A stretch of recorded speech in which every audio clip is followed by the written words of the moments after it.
Praise the lord. దేవుని నామంలో మీకు అందరికీ శుభములు కలుగును గాక. ఈరోజు మన వాక్య భాగము నిర్గమకాండము 9వ అధ్యాయము 13వ వచనం నుంచి చదువుకుందాం. తరువాత యెహోవా మోషేతో ఇట్లనెను, హెబ్రీయుల దేవుడైన యెహోవా ఈలాగ సెలవిచ్చుచున్నాడు, నీవు తెల్లవారగానే లేచిపోయి ఫరో ఎదుట నిలిచి నన్ను సేవించుటకు నా జనులను పోనిమ్ము. సమస్త భూమిలో నా వంటి వారెవరూ లేరని నీవు తెలుసుకునవలని ఈసారి నేను నా తెగులన్నీయు నీ హృదయం నొంచునంతగా నీ సేవకుల మీదకిని నీ ప్రజల మీదకిని పంపెదను. భూమి మీద నుండకుండా నశించిపోవుటకు నేను నా చేయి చాపియుండి నిన్నును నీ జనులను తెగులతో కొట్టివేసి ఇందును. యెహోవా దేవుడు గారు మోషేతో చెప్తున్నారంట, నువ్వు వెళ్ళి ఫరో రాజుకి తెల్లవారుగానే వెళ్ళిపోయి ఫరో రాజు దగ్గరికి వెళ్ళి ఏం చెప్తావంటే, నేను నా జనులు 3 దినాలు ప్రయాణం చేసి దేవుని సేవించుటకు ఆయనకు బలు లెప్పించుటకు పోవడానికి మాకు పర్మిషన్ ఇవ్వు. ఒకవేళ ఇవ్వలేదంటే మా యెహోవా దేవుడు తెగులుని రప్పిస్తాడంట. నీ జనుల మీదకిని నీ సేవకుల మీదకిని తెగులు రప్పిస్తారు. భూమి మీద నుండకుండా వీటన్నిటిని నశింపచేస్తారని చెప్పమని అన్నారంట. నా బలమును నీకు చూపునట్లును భూలోకమంతటా నా నామమును ప్రచురం చేయనట్లును ఇందుకే నేను నిన్ను నియమించితిని. నీవు ఇంకా నా ప్రజలను పోయినయ్య నెలక వారి మీద అతిశయపడుచున్నావు. ఇదిగో రేపు ఈ వేళకు నేను మిక్కిలి బాధాకరమైన వడగండ్లను కురిపించెదను. ఐగుప్తు రాజ్యం స్థాపించి దినము మొదలుకొని ఇది వరకు అందులో అట్టి వడగండ్లు పడలేదు. దేవుడు ఏం చెప్తున్నా అంటే, రేపు నువ్వు కనుక పంపించకపోతే రేపు ఈ టైం కల్లా మిక్కిలి బాధాకరమైన వడగండ్ల నేను కురిపిస్తాను. ఇంతవరకు ఐగుప్తు రాజ్యం స్థాపించిన దినం మొదలుకొని ఇప్పటి వరకు కూడా మీరు అలాంటి వడగండ్లను చూసి ఉండలేరు. అలాగా పంపిస్తాను నేను అని చెప్పాంట. ఇది దేవుడు పంపిస్తున్న 8వ తెగులు ఐగుప్తు దేశం మీదకి.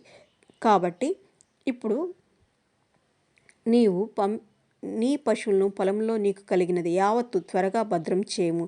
ఇంటికి రప్పింపబడక పొలంలో ఉండు ప్రతి మనుషుని మీదను జంతువుల మీదను వడగండ్లు కురియును, అప్పుడు అవి చచ్చునని చెప్పమని. ఇంకా ఏం చెప్తున్నా అంటే, మరి ఎంత సేవ చేసుకుంటావో నీ జనులను కానీ నీ పని వాళ్ళని కానీ నీ పంటలు కానీ నీ పశువులు కానీ నువ్వెంత ఇంట్లో పెట్టి దాచిపెట్టుకుంటావో అంతవరకు దాచిపెట్టుకో. ఎవరినైతే నువ్వు వదిలేస్తావో, ఏ జంతువు ఏ మనుషుడైతే ఇంట్లో ఉండకుండా బయట ఉంటారో వాళ్ళందరినీ నేను నాశనం చేస్తాను చెప్పమన్నా అంట. ఫరో సేవకులలో యెహోవా మాటకు భయపడిన వారు తమ సేవకులను తమ పశువులను ఇండ్లలోనికి త్వరగా రప్పించెను. మరి మోషే గారు ఈ మాట వెళ్ళి చెప్పినప్పుడు అక్కడున్న సేవకులు వాళ్ళందరూ ఏం చేశారంటే, దేవునికి లోబడినవారు, దేవునికి కొంత భయపడేవారు. ఎందుకంటే వాళ్ళు 7 తెగులు చూసేస్తున్నారు. ఆల్రెడీ యెహోవా గారు చేసిన తెగులని వాళ్ళు అనుభవించినారు.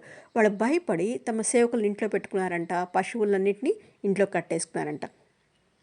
అయితే యెహోవా మాట లక్ష్య పెట్టని వాడు తన పనివారిని తన పశువులను పొలంలో ఉండనిచ్చును.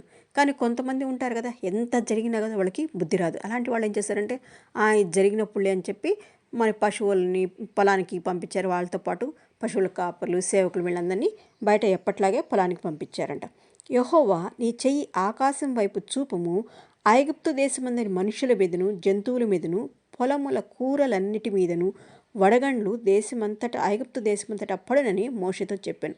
ఇప్పుడు యెహోవా దేవుడు చెప్పిన మోషేతో గారితో మాట్లాడుతున్నా, నువ్వు బయటికి వచ్చి ఆకాశం వైపు చూడుము, నీ చెయ్యి ఎత్తినప్పుడు ఈ వడగండ్ల వర్షం పడుతుంది. మనుషుల మీద జంతువుల మీద పొలం మీద కూర పంటల మీద ఆకుకూరల మీద వీటన్నిటి మీద కూడా వర్షం పడుతుందని చెప్పి మోషే గారితో చెప్పినప్పుడు మోషే గారు తన కర్రను ఆకాశం వైపు ఎత్తినప్పుడు యెహోవా ఉరుములను వడగండ్లను కలగజేయగా పిడుగులు భూమి మీద పడుచుండెను.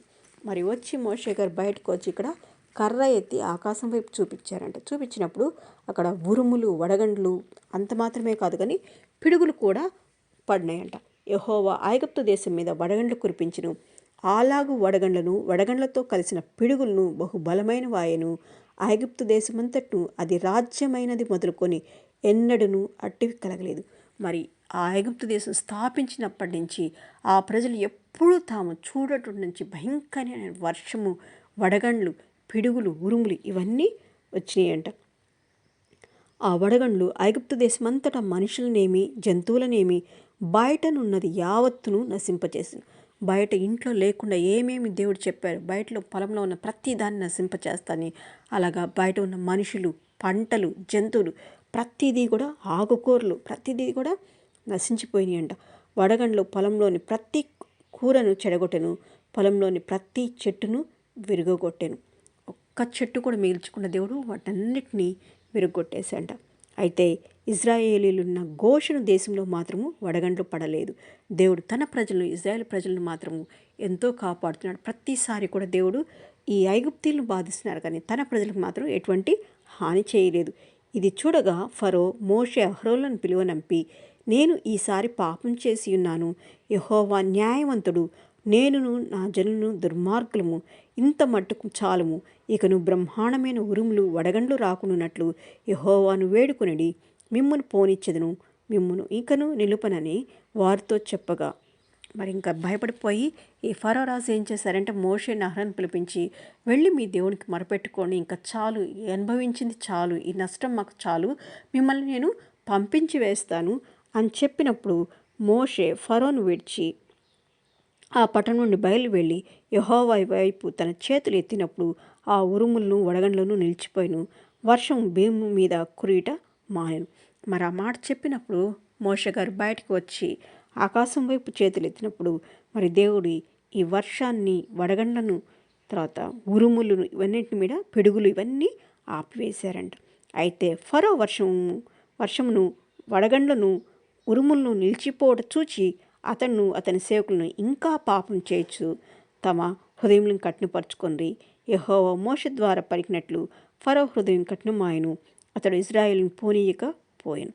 మరి ప్రతిసారి కూడా కష్టపడ్డప్పుడు ఎప్పుడైతే నష్టం జరుగుతుందో అప్పుడు ఫరో రాజు వాళ్ళు పిలిపించి ఈసారి పంపిస్తాను అని చెప్పి ప్రతిసారి కూడా ఎలా చేస్తున్నాడో, ఈ 8వ తెగులు అనుభవించిన తర్వాత ఎంత మరి జంతువులు చనిపోయినాయి, మనుషులు చనిపోయారు, పంటలు, ఆకుకూరలు, ప్రతి చెట్టు విరిగిపోయింది, ఇంత నష్టం జరిగిన తర్వాత అయినా కూడా మళ్ళీ ఎప్పటిలాగానే తన ఇశ్రాయేలుని బలి అర్పించడానికి పోనీయకుండా ఆపుతాడనమాట.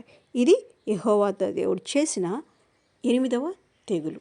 దేవుడు మిమ్మల్ని దీవించి ఆశీర్వదించి కాపాడునుగాక. ఆమెన్.